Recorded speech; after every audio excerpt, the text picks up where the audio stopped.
Hello, welcome to the Ensemble Classical Music Improvisation channel. I'm Robert. In this video we're going to look at Bach's cello Prelude in G major, the famous one, and see what we can do with that if we wanted to improvise inspired by such a piece.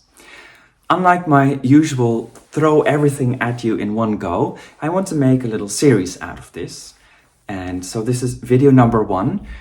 You can practice a bit and next week there will be a next idea.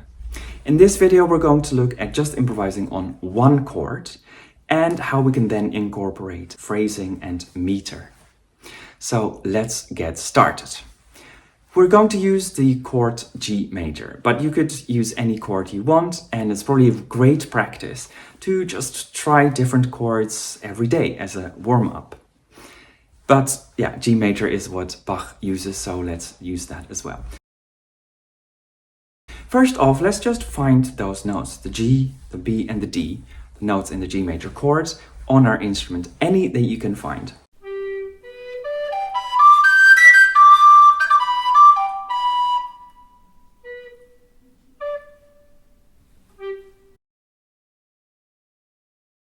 Next, we can start experimenting a little bit with rhythm.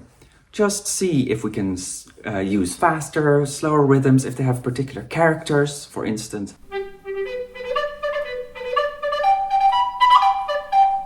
Has a very particular rhythm compared to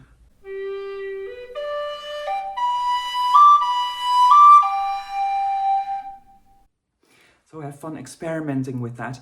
If you can't quite come up with different rhythms, you can either write them down or just look at some of your pieces that you're playing and find some rhythms there. Just take one or a combination of two and experiment with that with those 3 notes.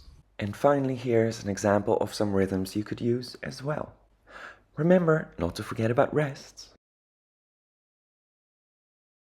A next step in using rhythm would be to use meter.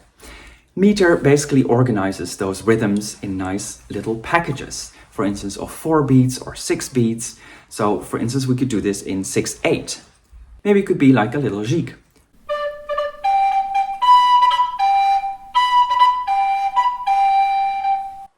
Or maybe a saraband in 3.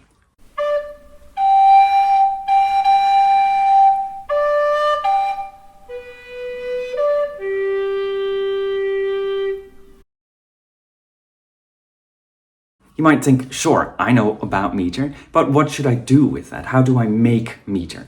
So meter basically consists of a repeating pattern of accents. So for instance, in 6/8, we'll have those 3/8 notes plus 3/8 notes, and there will be a bit of an accent on the first and maybe in the middle as well.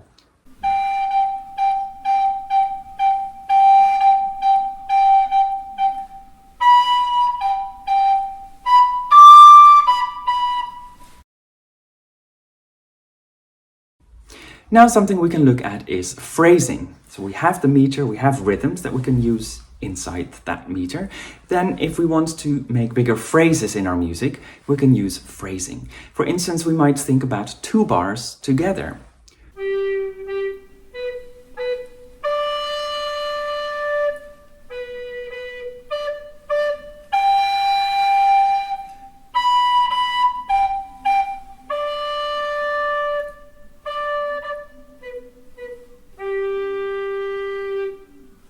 Not all phrasing has to be regular, but to start off with, it often helps to try to do that. An approach to phrasing that might help you is to think about asking yourself a question and then answering it.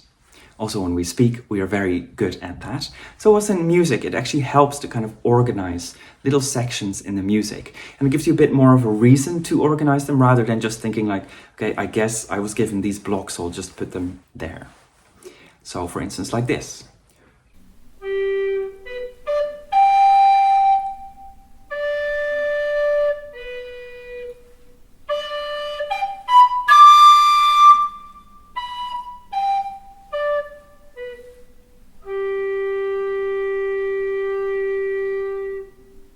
Here's an overview of the things you can work on based on this video.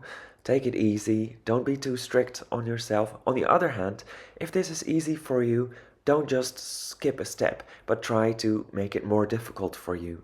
Find 3, 4 different versions in which you might be able to do this. This is of course not the first time that I'm using only one chord in a video. There are some others and you might want to see them too. I hope this was helpful and interesting for you. Subscribe and opt in for the notifications to get the next video in this series in your notifications. And of course, we will be very happy if you like, share, join on Patreon for extra material, etc, etc, etc. See you in the next video.